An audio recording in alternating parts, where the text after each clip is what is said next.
Hello and welcome to bonus episode number 69 of the Culips English podcast. How's it going? I hope you're doing well. My name's Andrew and I'll be your host and your English study buddy for today.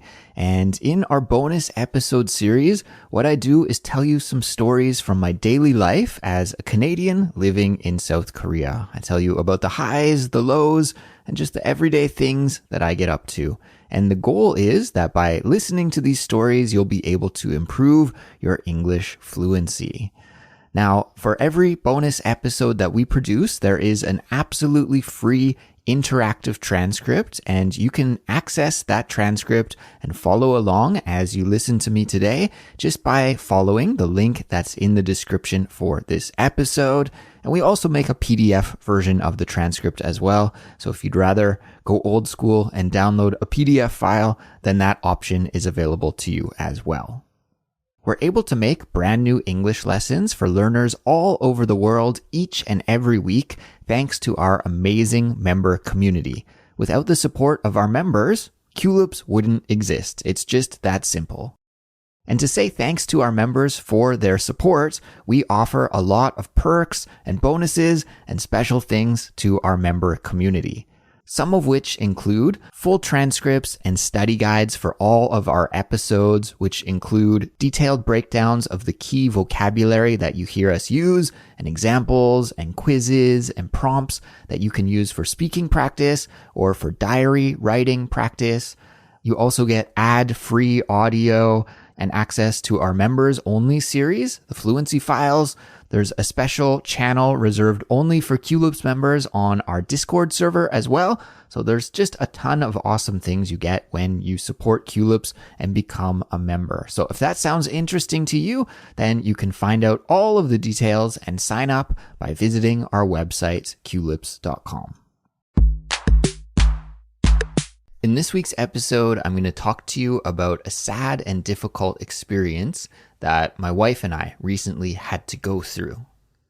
You know, in many ways, life is like a roller coaster. You've probably heard me use that metaphor before because roller coasters have ups and downs and twists and turns, and so does life.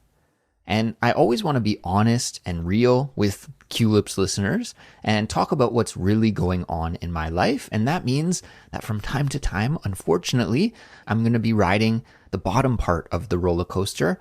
And I should tell you about that too. And that's kind of where I'm at right now. So this week's story is going to be an emotional one for me, but I'll try my best to tell it clearly and without breaking down too much. So anyways, without any further introduction, let's get started with the episode and with this week's sad story. Have you ever heard the expression, rip off the Band-Aid? A Band-Aid is what you put on your skin when you have a little cut, and it protects the wound from getting dirty and allows the cut to heal and your skin to heal. And after a few days, once your skin has healed, then it's time to remove the Band-Aid. And sometimes the glue on the Band-Aid that attaches to your skin is rather strong. And if you just remove that Band-Aid slowly, then it can be painful as that glue is ripping off of your skin. So instead of going through that discomfort, it's often easier just to quickly remove the Band-Aid and to rip the Band-Aid off of your skin. Well, that's what this expression means. It means when you have some bad news to share with somebody or something unpleasant to talk about, instead of beating around the bush and avoiding the subject, it's better to directly go ahead and talk about the subject and confront it head on. And so I'm going to rip off the Band-Aid here and I'm going to tell you the sad story from my life. So if you're a regular listener of Culips, you'll know that in November of 2020, we adopted this cute little white dog named Pinky from a shelter. And when Pinky first came to our home, we didn't know really any information about him. We didn't know how old he was. We didn't know that he was deaf. Turns out that he was deaf. And so after we took him to the vet for the first time, we learned that he was around 13 or 14 years old. So already when we first adopted Pinky, he was quite an old dog. So maybe you can tell where I'm going with this story, but I have some sad news to report. and that is our sweet, sweet Pinky boy passed away on September the 9th. So this was heartbreaking for my wife and I. We were so attached to Pinky. We loved him so much. We don't have any children, so in many ways, Pinky was like our child. And I know probably people out there that aren't pet people, or maybe our parents. Maybe you think that's a little ridiculous to say, but I guess that's the closest analogy that I could make to describe the relationship that we had with Pinky. Earlier in the year, around May or June, I actually talked about Pinky's health in a bonus episode, and I'll put the link to that episode in the description in case you didn't catch that one and you'd like to hear the backstory. But about 3 months ago, when we moved from our old apartment to our new home, we had a health scare with Pinky, and we had to go to the animal hospital with him a couple of times and get a bunch of checks and procedures done. And it was at that time that we learned that Pinky had cancer.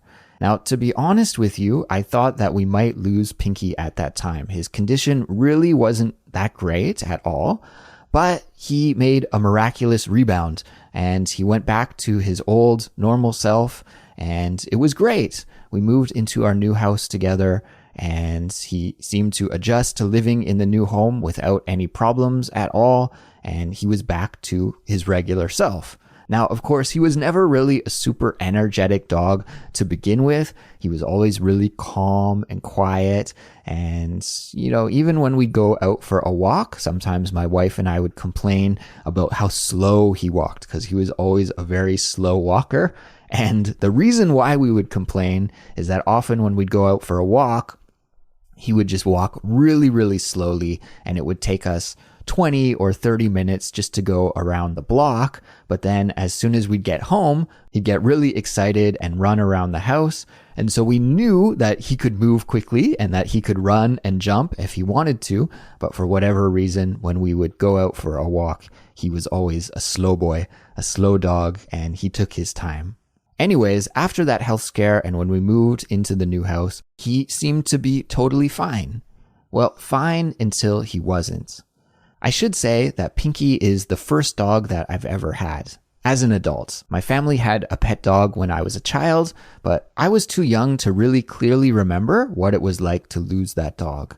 So this is the first time I've had a pet dog where I had to go through the death process with that dog. And the same goes for my wife as well. So like I said, Pinky was fine until one day he wasn't. One day he just woke up and didn't seem to have as much energy as usual, and he wasn't really interested in eating food, but that didn't really set off our alarm bells too much because that wasn't super unusual for Pinky. Throughout the time that we had him, occasionally he'd be a little sleepy and would sleep for most of the day or wouldn't eat food one day. That wasn't really out of the ordinary for him. He would do that from time to time. So we weren't too alarmed or surprised when he did that. And to be honest with you, Pinky was never interested in food. He was never a big eater. It's so strange. You think that a dog would love to eat just almost any kind of food, right? Most dogs are like that. But Pinky was totally not like that. He wasn't interested in snacks. He wasn't really interested in any kind of dog food. In fact, we often had to encourage him to eat. And the only thing that he seemed to enjoy to consume was a kind of dog milk. He really would always drink up the dog milk if we gave it to him. And I guess that was a kind of dairy beverage. It's not milk from a dog. It was some kind of other dairy beverage that he enjoyed. So we'd often give that to him. And in fact, that was one of the signs that showed us that something was up with Pinky, because the next day we tried to get him to drink some dog milk even, and he wouldn't touch that. So my wife and I suddenly got worried. Pinky was more lethargic, and lethargic means that you don't have energy. So Pinky was more lethargic, didn't seem too interested in food, didn't seem too interested in drinking water at all either. So we went to a vet, we took Pinky to the vet, and the doctor gave us some medicine and said just to monitor his situation and hopefully he would improve. So we brought him home and we did that. And unfortunately, Pinky's condition did the opposite. It didn't improve at all. It just seemed to deteriorate and deteriorate and deteriorate. So another day went by and my wife started to get very concerned about Pinky, and I was as well. So we took him to the vet again. This time we actually went to a different hospital that had a bit of a better setup. And unfortunately at that hospital, they confirmed that Pinky's cancer had spread throughout his body and his prognosis didn't look good. And in fact, he was probably in pain. So the doctor gave Pinky a patch to put on his skin to help ease the pain and also gave him some pain medicine. And at that point on, it was a kind of hospice situation. We took Pinky home. The doctor told us that Pinky would probably pass in the next few days. And so just to bring him home and make him as comfortable as possible and to enjoy the last few days that we had with him. So we brought Pinky home, and that's what we did. We tried to make Pinky as comfortable as possible. Again, he was pretty lethargic. He would stand up and walk around for a little bit, but most of the time he just lied down and was sleeping.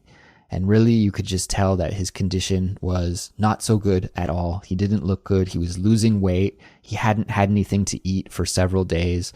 Although my wife and I tried everything. We gave him every kind of food we could think of. We tried many different ways to feed him.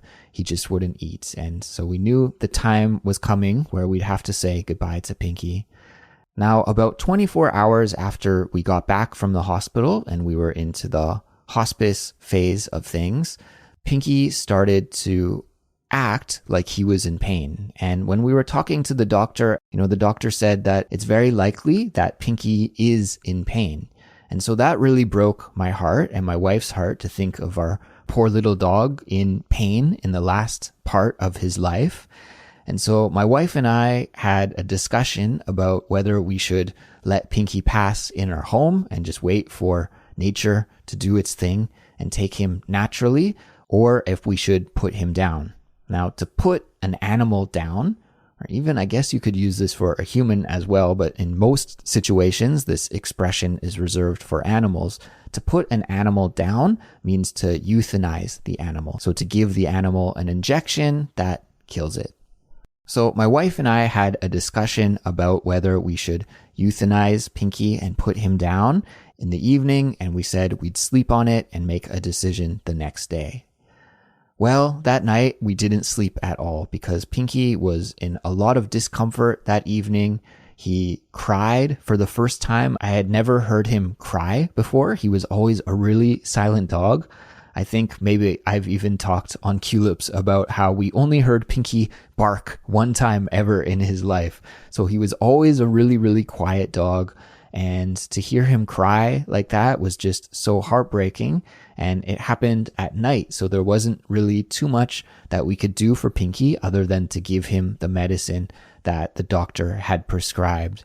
But my wife and I were up all night trying to console Pinky and make him comfortable. And thankfully, the medicine that we gave him finally kicked in and he was able to sleep a little bit. But we came to the decision that it didn't look like Pinky would be able to peacefully pass in our house. And we didn't want to put him through any pain. So we decided that as soon as the animal hospital opened the next morning that we would take him there to put him down. And so that's what we did. And it was maybe one of the hardest things that I've ever had to do in my life. I guess in a way, I'm lucky to be able to say that because I haven't really experienced a lot of loss in my life with close family members.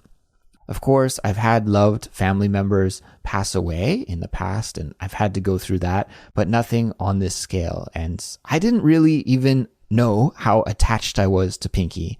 Like, I knew I loved Pinky and I enjoyed having him around so much, and he was a real source of joy in my life and my wife's life, but I didn't realize just how attached I was to him until it was the end, and seeing him go through the final stages of his life was really, really tough. My wife and I were just a mess. Crying so much at home when Pinky was sick, crying on the way to the animal hospital, sobbing in the animal hospital. It must have been quite the sight. And I joked to my wife that if you were to combine all the times in my whole life, and I'm 39 years old, all of the times that I've cried in my whole life up until now, based on family members passing away, or based on breaking up with ex-girlfriends, or based on watching a sad movie or reading a sad book, based on anything that has caused me to cry in my life. If you added all that up and then added up all of the tears that I've shed over Pinky, well then I've probably cried about 10 times more over Pinky than I have about anything else in my whole life. It was just a really heartbreaking experience, but I'm glad that in the end, we were able to hold Pinky in our arms as we put him down. And as people here in Korea like to say, he crossed the rainbow bridge. So we'll miss Pinky so much. Like I said, he was a real source of happiness in our lives, and our house feels empty without him. To be honest, coming home just isn't quite the same when Pinky Boy isn't here to greet us. And, we adopted Pinky during the height of the pandemic. And during a lot of that time, my wife and I both worked from home, and my wife is actually still working most of the time from home. So during the whole pandemic, we were with Pinky Boy every day. He was around every day. He was a part of our life 24/7. And so now that he's gone, things just don't feel the same. Our house feels empty. And it also feels like a part of my heart is empty as well. But it's only been less than 2 weeks since Pinky passed, and I've been reading online about pet grief. Pet grief is a real thing. And a lot of the posts that I've read have said things like, when you think about your pet in the moment right now, you'll just be sad.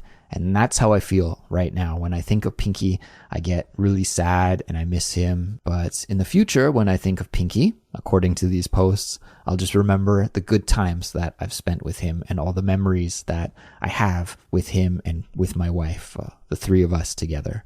So I know time heals all wounds and things will be okay. My wife and I will be okay.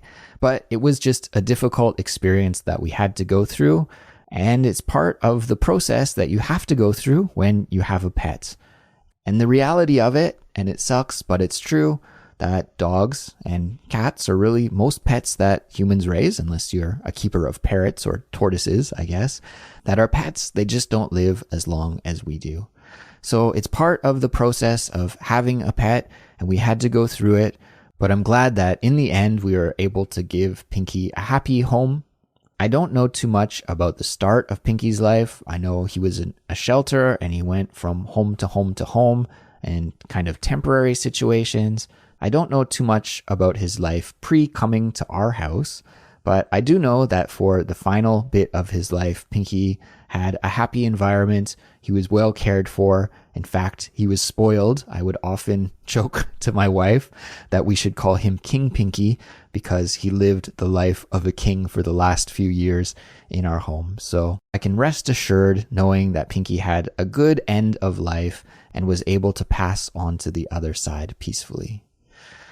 So rest in peace to my sweet dog, Pinky. And thanks to all the listeners out there who asked about Pinky over the last little while. It was really reassuring to us to know that he had supporters and people cheering him on from all around the world.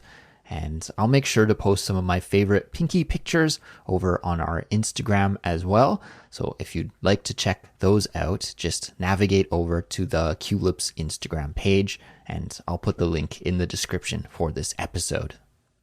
Anyways, that was one of the difficult things my wife and I had to go through recently, but I've also had some pleasant surprises in my life, and I'm going to tell you some happier stories next week, so stay tuned for those.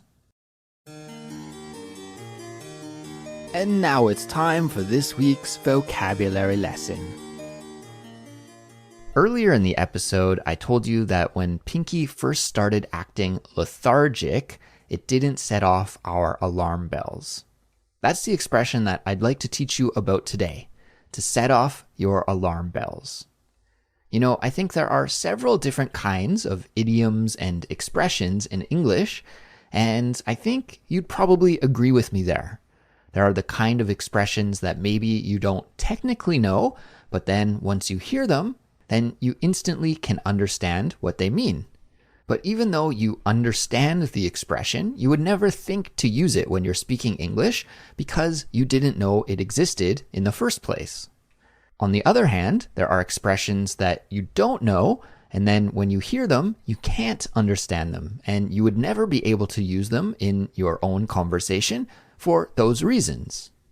Then, of course, there are also idioms and expressions, and I think especially our listeners who speak European languages can sympathize with me here, that are exactly the same as expressions and idioms that already exist in your native language. And so using them and understanding them are pretty simple. Well, I think that this expression, to set off your alarm bells, is probably one of those expressions that you can easily understand just from hearing it. But without knowing of its existence, it's probably not one that you would ever use yourself. Well, now that you know that it exists in English, let's work on adding it to your productive vocabulary so that you yourself can use it in your future English conversations to make your English sound super fluent and natural. Now, before we talk about exactly what this expression means, when it should be used, and how it can be used, I want to rewind and listen to the part of the story where I used this expression and I said to set off our alarm bells just a couple of more times so we can get some context. So let's rewind, go back, and listen again now. And he wasn't really interested in eating food, but that didn't really set off our alarm bells too much because that wasn't super unusual for Pinky. And he wasn't really interested in eating food, but that didn't really set off our alarm bells too much because that wasn't super unusual for Pinky. Okay, and now let's get into the nitty-gritty and talk about what this expression means. So if something sets off your alarm bells, then it means that something is worrying you and is a sign that a bigger problem is about to happen. Now, I use this expression in the negative. I said that when Pinky first started ignoring his food, it didn't set off our alarm bells, meaning that it didn't worry us too much. So that's good to know. You can use this expression to express that something isn't worrying you and also that something is worrying you. It works both ways. I should also point out that this expression can be used with many other verbs, but the meaning is still the same. So you could say to raise the alarm bells, to ring the alarm bells, to set off the alarm bells, to sound the alarm bells. There are many variations. There might even be some that aren't coming to mind right now, but the meaning is still the same. Something happens and that triggers a strong feeling of warning or concern in you. And we often use this expression when something happens or is said that makes us feel worried or uneasy or suspicious.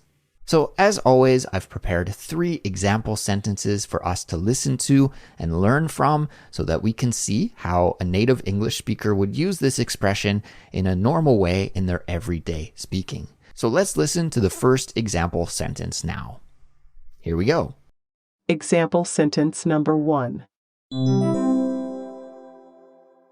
When Jenny missed her curfew by 3 hours, it really set off the alarm bells for her parents. When Jenny missed her curfew by 3 hours, it really set off the alarm bells for her parents. Let's break this example sentence down. So in that example sentence, we hear about a family, and the alarm bells were set off for the parents of that family. The parents became worried and concerned. Why? Because their daughter, Jenny, missed her curfew. And a curfew is a time limit where children, well, more specifically teenagers usually, have to come home by. So many families will have, like a 10 p.m. curfew or 11 p.m. curfew. Depends on the age of the kid, but there is a time where that kid must come home by. That is what we call a curfew. And so the daughter, Jenny, missed the curfew by 3 hours, and that really set off the alarm bells for her parents. Her parents became very concerned. Example sentence number 2.